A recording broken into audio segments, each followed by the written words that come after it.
Bisa dibayangin Pak, satu hal yang nggak pernah terjadi Pak, gegana dengan mudah dimasukkan oleh massa. Berarti kan ada satu pembiaran. Aksi demo kemarin adalah aksi yang menggunakan pola dua pihak dikendalikan. Pendemo dan aparat keamanan dikendalikan oleh satu non-state actor. Siapa yang menginginkan situasi ini menjadi chaos atau tidak terkendali adalah orang-orang yang masih memiliki syahwat politik, memiliki syahwat kekuasaan untuk berkuasa di 2029. Itu aja. Kan terlihat. Awalnya ada ajakan demo yang menamakan diri Revolusi Rakyat Indonesia. Narasinya adili Jokowi menghasilkan Gibran dengan mekanisme DPR. Nah, ini dilihat oleh kelompok yang merasa terusik bahwa DPR bisa jadi ancaman. Maka dimulailah membangun opini DPR menerima tunjangan begitu besar, DPR menerima gaji yang begitu besar, sehingga muncul kebencian. Langsung berubah, terbentuklah opini bahwa DPR harus dibubarin di tengah krisis masyarakat yang miskin, dia bisa menikmati luxury.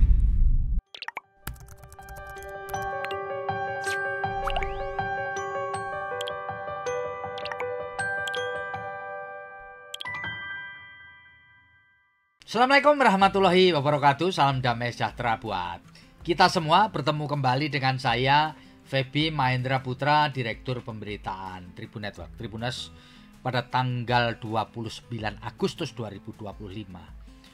Demo yang semula kondusif mendadak sontak pada sore hingga malam hari menimbulkan kerusuhan, penjarahan, hingga kemudian menimbulkan kerugian fisik maupun nyawa. Dan ini merupakan satu kejadian yang pertama di pemerintahan Prabowo Gibran di tahun 2025 ini. Dan yang lebih mengejutkan lagi adalah rumah pribadi dari Menteri Keuangan Bu Sri Mulyani kemudian ikut menjadi korban perusakan dan penjarahan, selain kemudian dari juga para politisi yang rumahnya disatroni oleh para perusuh dan penjara. Di antaranya adalah rumah Sahroni, politisi dari Partai Nasdem di Tanjung Priok, kemudian rumah pribadi dari Eko Patrio, juga politisi dari Partai Amanat Nasional, demikian pula rumah pribadi dari Uya Kuya. Dan untuk menjelaskan ini apa sih sebenarnya yang terjadi, saya telah bersama dengan Pak Sri Rajasa. Beliau adalah mantan agen dari Badan Intelijen Negara dan pernah mengalami perjalanan panjang sebagai petugas intelijen. Saya akan sapa beliau. Assalamualaikum Pak Sri. Waalaikumsalam Pak Mas. Ya. Luar biasa Pak Sri. Terima kasih Pak. Pak Sri, tentu orang banyak bertanya ini Pak Sri ya. Kita ini punya aparat yang luar biasa lengkap. Iya.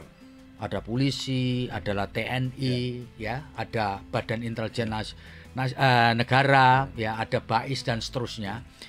Tapi bisa nggak menurut Pak Sri ini, apa sih ya yang terjadi sehingga kemudian rumah seorang menteri, ya, Menteri Keuangan ini kan bukan pejabat biasa lah ya, meskipun ini rumah pribadi, namanya sudah beredar di berbagai macam sosmed bakal menjadi sasaran perusuh, tapi jebol juga Pak. Menurut Bapak apa yang terjadi ini Pak? Terima kasih Pak. Ya. Justru saya melihat ketika warning sudah diberikan sebelumnya, tapi akhirnya jebol juga. Artinya apa? Ini ada sebuah skenario besar, ya kan, dari kasus ini. Dan kemudian ini satu bentuk pembiaran, ya, sehingga terjadilah perusakan. Ini kalau saya lihat ini semacam political terrorism, karena ada rumah anggota dewan, betul, yang juga kena. Karena apa? Dampak dari kejadian ini, saya tanya beberapa anggota dewan, ini secara psikologis terpukul mereka. Down ya. Sekarang kita kesana, bagaimana masalah pemakzulan Gibran? Nggak berani saya Pak, kalau seperti ini. Jadi sudah nggak berani ngobrolin lagi. Artinya begini, dia juga perlu membutuhkan pengamanan gitu, seperti kayak misalnya kejaksaan gitu Pak.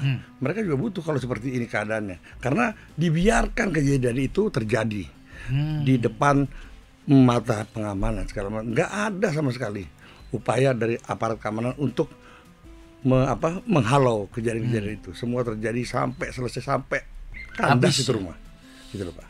Saya pikir begitu. Jadi ini adalah bagian daripada grand skenario, ya kan? Untuk sesuatu tujuan ke depan. Entah apa, ya kan? Yang jelas ada pihak-pihak yang tidak menghendaki anggota DPR melakukan tugas-tugasnya sebagai lembaga legislatif. Ya. Pak, Bapak kan sudah berpengalaman lama di dunia intelijen ya Pak ya. Apakah sebenarnya di dalam intelijen kita itu ada fungsi untuk deteksi dini gitu Pak? Pasti. Ya, supaya kalau ada kayak begini ini mesti kita harus begini-begini. Itu memang ada ya Pak? Bisa cerita sedikit Pak? Memang tugas pokok intelijen lah itu Pak. Deteksi cegah. Ya, deteksi dini kemudian cegah. Jadi intelijen bekerja pada tahapan sebelum terjadi kan Pak. Nah, seperti misalnya memang ada semacam stigma yang salah terhadap intelijen. Saya contohkan, apabila ada informasi minggu depan akan ada demonstrasi yang anarkis, ya, laporan itu masuk intelijen. Minggu depan terjadi Pak. Orang mengatakan intelijen berhasil, padahal intelijen gagal. Harusnya tidak boleh terjadi aksi itu gitu Pak. Karena dia sudah tahu sebelumnya kan? Iya, itu makanya itu intelijen bekerja. Tapi kalau kejadian itu sudah tugasnya reserse harusnya. Bukan intelijen gagal gitu Pak. Iya untuk itu. Seperti itu Pak. Nah Pak, biasanya ketika terjadi kan intelijen melakukan deteksi, pasti tahu lah karena udah pengalaman lama dulu dan kerusuhan macam ini di negeri ini udah sering. Kepada siapa dia harus memberikan deteksi dini ini Pak? Kalau BIN kepada presiden. Kepada karena presiden kan sebagai usernya ya. User presiden. User presiden.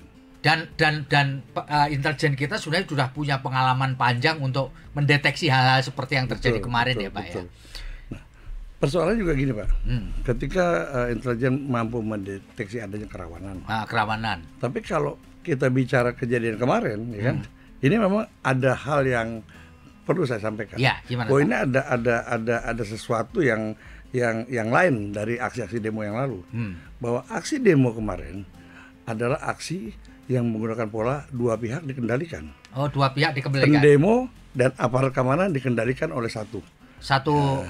Ya, ini boleh saya katakan bahwa non state aktor, bukan aktor negara ya, bukan. Jadi non state aktor ini mengendalikan dua-duanya. Ya pendemo, ya aparat Ini akan menjadi kesulitan buat intelijen gitu. Mengalami kesulitan ya. Kalau idealnya intelijen mendapat informasi, intelijen pasti kan kirim ke satuan pengamanan yaitu polisi untuk mencegah. Nah kalau ini terkendali oleh orang lain bagaimana? Sama juga pada saat kemarin negara tidak punya kontrol terhadap situasi di lapangan. Jadi negara tidak punya kontrol karena itu tadi ada pihak lain. Iya Pak. Iya.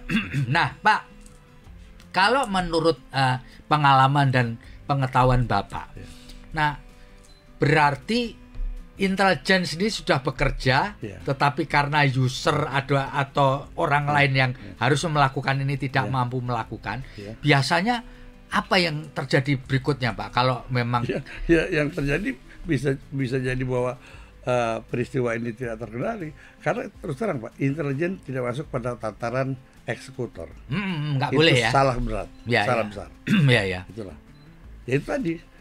Nah pembagian tugas ini apabila satu pihak tidak melaksanakan tugasnya, apalagi yang langsung berkaitan dengan kejadian ini, ya bisa bawa bayangin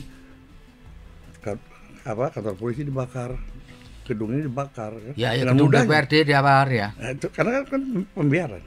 Ya. Jadi ada agenda dari kejadian ini, ada agenda besar, yaitu tadi menciptakan situasi chaos. Gitu loh, Pak.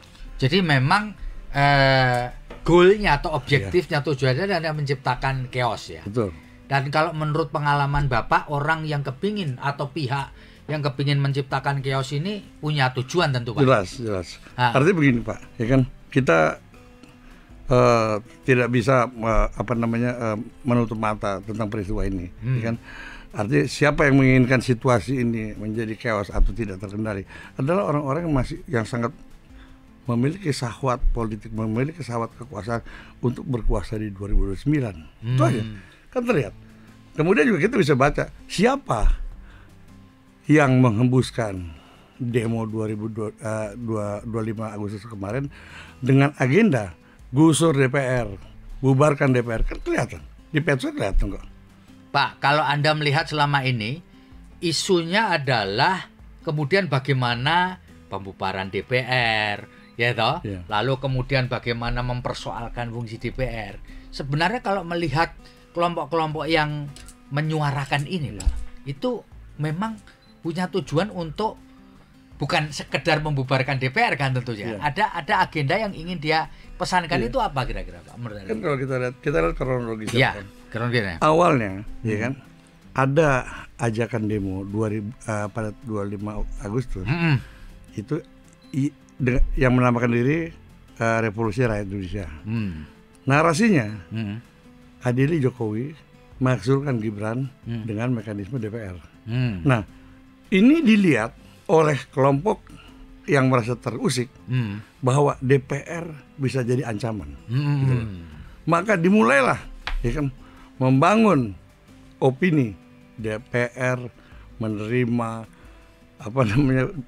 tunjangan begitu besar, DPR menerima gaji yang begitu besar, sehingga muncul kebencian. Langsung berubah, Pak. Jadi counternya ya ada ya? Langsung berubah, terbentuklah opini bahwa DPR harus dibubarin di tengah krisis masyarakat yang miskin, dia bisa menikmati luxury. Mulailah bergulir, sehingga muncullah aksi demo dengan narasi yang berbeda, gitu Pak. Dihantam DPR. Kenapa DPR? Tadi kembali lagi pada, ya kan, ada yang terusik. Jika DPR digunakan untuk melakukan upaya-upaya pemaksulan Gibran mengadili Jokowi, gitu Pak. Nah, Mak, memang yang terlihat unik di dalam demo tanggal 25 Agustus itu memang seolah-olah tidak ada pemimpinnya. Betul. Iya kan? Betul. Jadi kayak masa cair gitu. Yang tanggung jawab ini siapa gitu ya. Iya, betul. Kalau yang tanggal 28 jelas yang menginisiasi adalah buruh kan gitu ya. Bahwa kemudian setelah buruh pergi ada kelompok lain itu soal lain. Kan jelas kalau soal buruh, Pak. Jumur sudah mengatakan jauh sebelumnya, ya kan? Ini ada aksi demo yang kita nggak tahu, nggak jelas, makanya kita harus menghindar. Jumur sudah membaca itu. Kemudian juga pada saat kejadian kemarin kan ada kayak semacam lintas ganti tuh. Habis buruh keluar, masukkan mereka. Ya, betul. Dan kenapa saya bilang kenapa demo kali ini tidak satu entitas? Bisa kalau demo kan buruh mahasiswa, pelajar atau guru atau apa. Nah, karena ini mereka adalah orang-orang bayaran, pemain-pemain bayaran. Mereka datang dari tempat yang dari wilayah yang dari titik yang berbeda-beda. Biasa kalau demo yang normal, mereka kumpul satu titik, satu titik bareng-bareng. Ya. Ini kan nggak terjadi. Dan ternyata terbukti kan, ditemukan adanya orang-orang yang dibayar, termasuk mereka yang melakukan aksi perusakan. Itu by design semua, Pak. Kenapa mesti rumah anggota DPR? Itu saya bilang itu teror politik, Pak. Membuat anggota dewan secara psikologis down. Tidak punya keberanian untuk membuat acara pemaksulan. Tapi kenapa menteri juga katut, Pak? Apa karena kecelakaan atau salah info atau gimana? Itu mungkin untuk menutupi gitu, untuk menutupi bahwa ini sasarannya bukan hanya DPR, tapi sebenarnya targetnya DPR. Ya, targetnya DPR ya. Pak, kalau boleh saya tahu, Pak, di luar Jakarta yang menjadi korban itu adalah kantor-kantor DPRD, termasuk kantor pemerintah juga. Bahkan yang lucunya ada museum juga. Betul, Pak. Di Jawa Timur itu Gedung Gerahadi adalah gedung ruang kerja satu di antara gedung milik pemerintah provinsi. Itu memang kecelakaan atau bagaimana, Pak? Jadi kalau kita lihat, Pak, kejadian di daerah sampai tadi pagi itu ada 29 kota, Pak, ya. Terjadi aksi unjuk rasa dengan sasaran yang sama, kemudian tingkat anarkisme juga sama tinggi. Mereka tidak datang sekedar memberikan orasi, mereka datang langsung melakukan perusakan. Artinya apa? Ada perencanaan, Pak, karena adanya kesamaan dalam aksi mereka. Di daerah. Ya. Jadi ada ini. Tapi pertanyaannya, kenapa aset pemerintah ikut jadi sasaran, Pak? Yang jelas begini, Pak, kalau misalnya targetnya adalah rusuh, ya, saya pikir sasaran kantor pemerintah itu risikonya tidak terlalu ini. Tapi kalau sasaran rumah masyarakat mungkin dia akan berhadapan dengan masyarakat. Oke. Ya. Itu aja, Pak. Terkait risiko ya. Kalau kantor pemerintah risikonya perlawannya hampir nggak ada. Kalau masyarakat ada perlawanan itu. Betul. Atau sarana atau misalnya tempat-tempat perbelanjaan yang punya pribadi itu dia akan berhadapan dengan penduduk setempat. Ya. Pak, kalau boleh saya tahu, memang betul dalam proses demo untuk pengamanan kemarin dikerahkanlah anggota TNI. Ya. Tetapi tidak dalam kekuatan yang cukup gitu. Betul. Kayak guyon gitu pokoknya, kayak hanya semacam formalitas gitu ya. Anggota TNI yang diterjunkan untuk membackup Polri itu. Tapi gini, Pak, pelibatan pasukan TNI kemarin untuk membantu polisi, ini juga ada yang janggal menurut saya. Dalam situasi yang belum pada tingkat rawan. Polisi memberi ruang kepada TNI untuk terlibat langsung dalam penanganan demo. Ini satu hal yang tidak pernah terjadi sebelumnya. Karena buat TNI, ya kan, ini adalah semacam kayak harga diri mereka dalam penanganan ini. Tidak pernah polisi menerahkan kepada TNI dalam situasi yang masih seperti kemarin. Tapi kemarin itu terjadi. Nah, saya melihat bahwa ini semacam upaya menempatkan TNI masuk ke dalam killing ground, gitu ya, yang sebetulnya dapat merusak citra TNI. Apalagi Bapak lihat TNI yang dilibatkan pasukan Kostrad, satuan tempur. Pasukan tempur ya, Pak.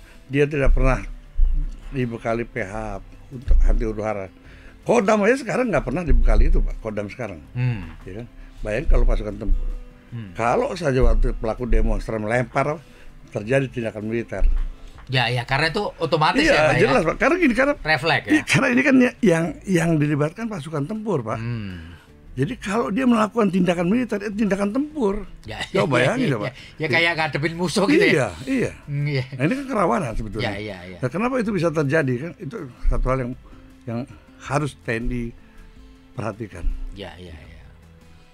Bukan tidak boleh melibatkan pasukan TNI, memang ada di dalam undang-undang kan, dalam operasi militer selain boleh atas permintaan polisi yang gitu. Cuma yang mana yang mesti itu aja.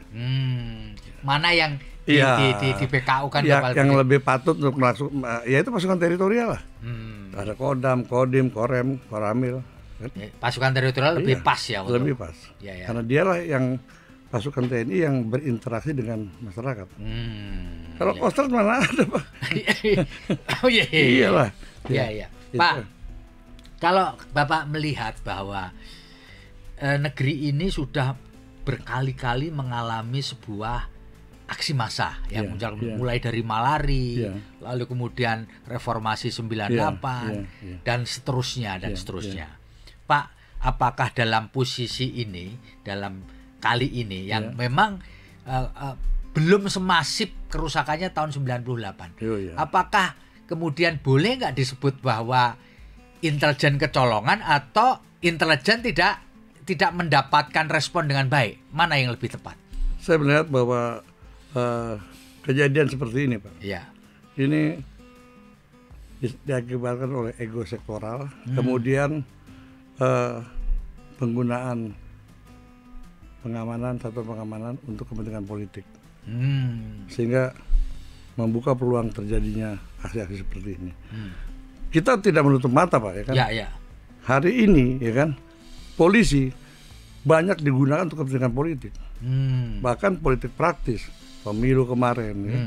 Dan demo kemarin juga seperti itu. Bisa dibayangin, Pak, satu hal yang nggak pernah terjadi, Pak, Gegana dengan mudah dimasukkan oleh massa, ya kan? Berarti kan ada satu pembiaran, ya kan? Sehingga mudah untuk terjadinya situasi yang lebih besar lagi. Kalau kantor polisi aja mudah dimasukkan oleh mereka, orang udah mulai panik, Pak. Bisa ditinggalin semua, toko tinggal ya kantor polisi aja kena. Karena kan Pak Barometer kan kantor polisi. Nah, kemarin seperti itu gitu. Jadi ada apa? Makanya saya bilang, inilah aksi unjuk rasa dua pihak dikendalikan. Pak, setelah adanya proses ya dalam tanda petik kegagalan untuk mengamankan markas-markas polisi, lalu kantor pemerintah, begitu ya. Terus kemudian muncul tuntutan bahwa Kapolri harusnya bertanggung jawab dan mundur gitu ya. Harus.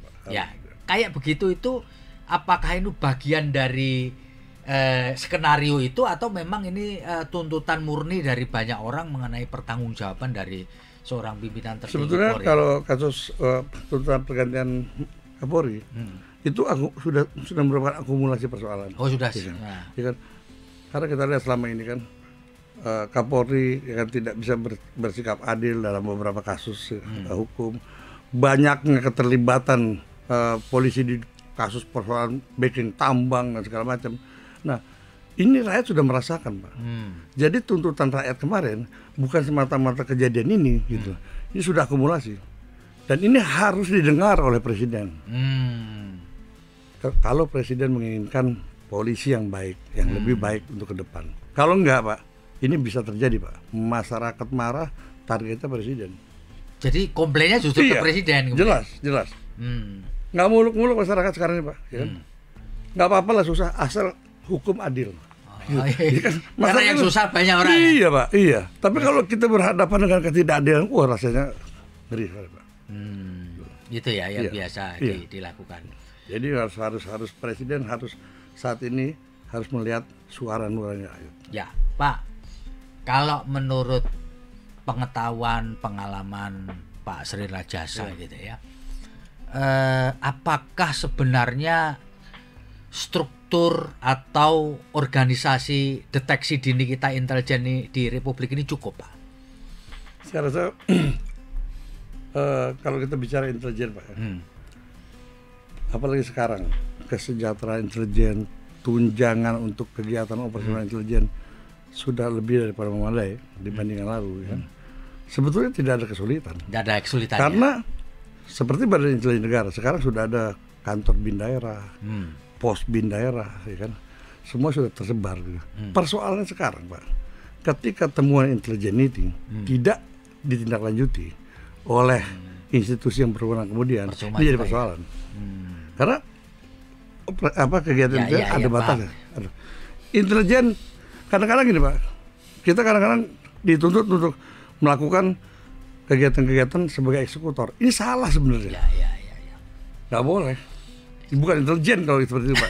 Itu udah masuk ke ranah reserse. Tadi, Pak. Iya, kalau melakukan tindakan operasional sama dengan polisi, sama dengan aparat teritorial ya. Pak, itu, Nah, itu jalan itu. Pak, kalau menurut Bapak, apakah ke depan ini, hari-hari ke depan ini, dengan orang sekarang sudah memahami pelan-pelan ya kan? Apakah juga nanti orang-orang yang ingin murni atau kelompok ingin murni menyuarakan aspirasi ini tetap jalan atau enggak, Pak? Atau mereka tahu, ini sudah mulai enggak benar ini gitu. Nah, persoalan sekarang ini, Pak. Persoalan kembali lagi, Pak, ya, kepada aparat penegak hukum. Gitu. Ketika aparat penegak hukum masih seperti ini, masih ada kepentingan politik yang menunggangi mereka, ya kan? Ini enggak akan jalan. Akan terjadi kriminalisasi. Maka dari itu kan tuntutan publik itu cukup rasional, Pak. Ganti Kapolri, udah gitu aja. Benahi, reformasi di tubuh polisi. Maka ini akan jalan. Tapi kalau tidak, Pak, ya kan, akan terjadi aksi-aksi yang lebih besar. Bahkan memanfaatkan polisi untuk kepentingan politik tertentu. Kita lihat, Pak, bagaimana sahwat Jokowi ini untuk ngadepin 2029 masih sangat besar, ya kan? Oleh karenanya, ketika ada hambatan terhadap sahwat Jokowi itu menguasai akan terjadi. Kan aneh, Pak, kalau sampai saat ini relawan masih dipertahankan, bahkan ada organisasi baru yang secara eksplisit mendukung Jokowi, kan? Ini kan satu-satu, ini kan cawe-cawe, Pak. Ada target 2029.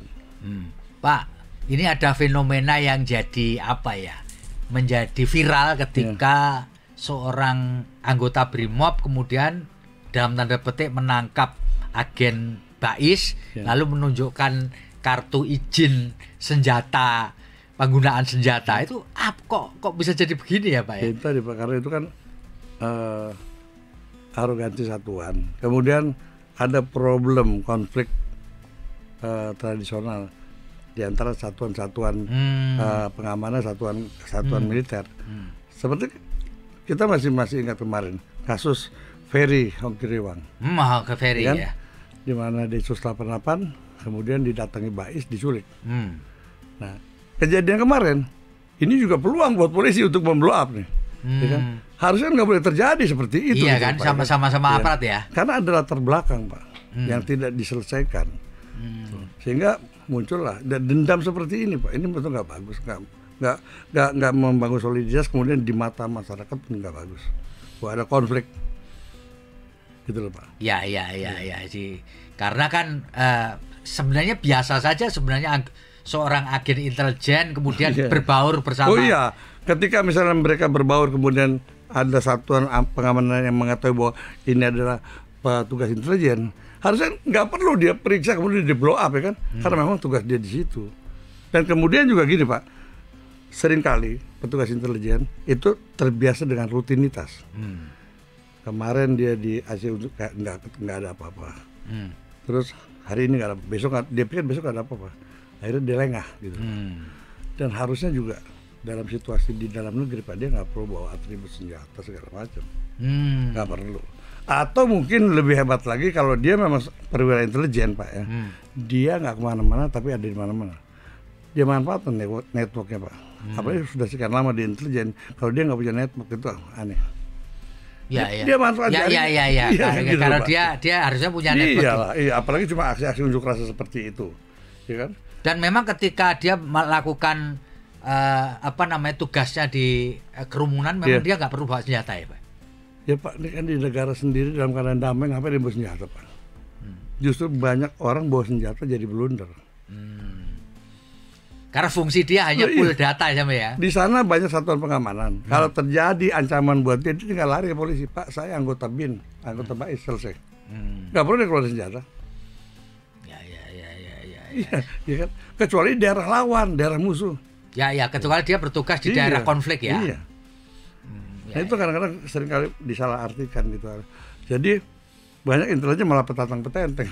Saya intel bawa pistol gitu. Supaya orang takut, kacau malah. Pak, sebenarnya apakah petugas intelijen yang bertugas di lapangan itu perlu membawa identitas lembaganya atau tidak? Tergantung ya. Tergantung sasaran yang mau kalau misalnya tempat atau lingkungan yang mau didatangi adalah orang yang atau kelompok yang sangat anti kepada aparat keamanan, dia harus clear ya. Tidak ada identitas apapun sama sekali gitu. Jadi, tergantung kebutuhannya untuk apa.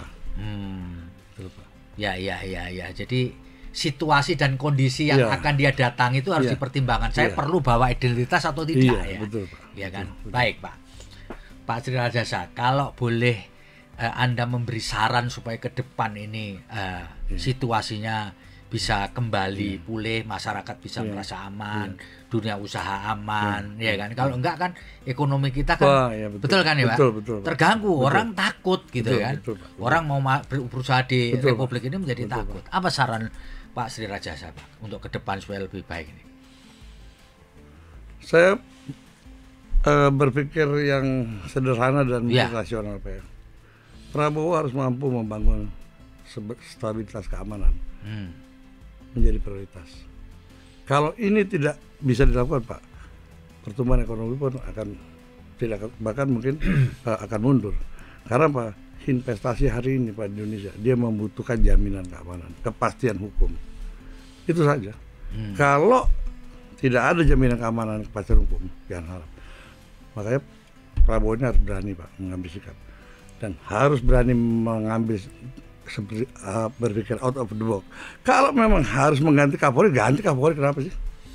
Kalau memang terjadi dualisme loyalitas di dalam tubuh kabinet, ganti.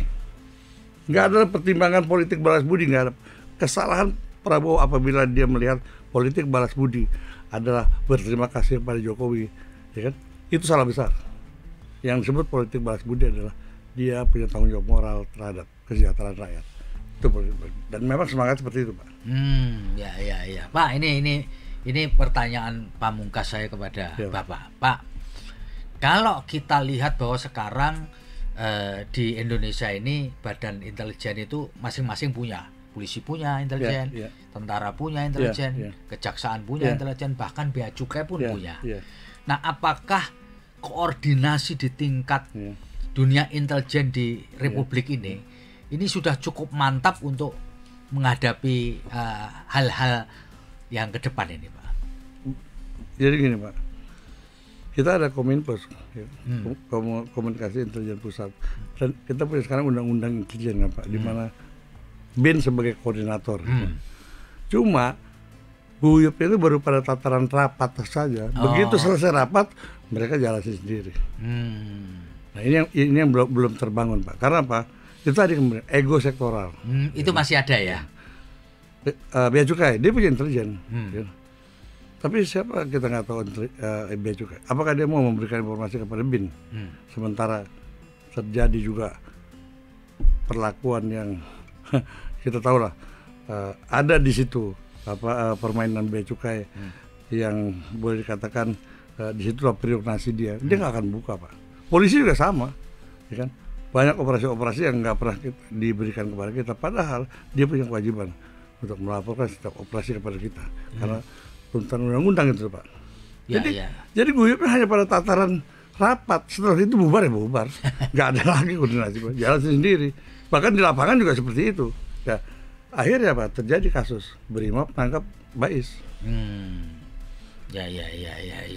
Kalau koordinasi bagus, nggak akan terjadi, Pak. Mesti Bais bisa, kita akan kerahkan personil sekian pada acara ini.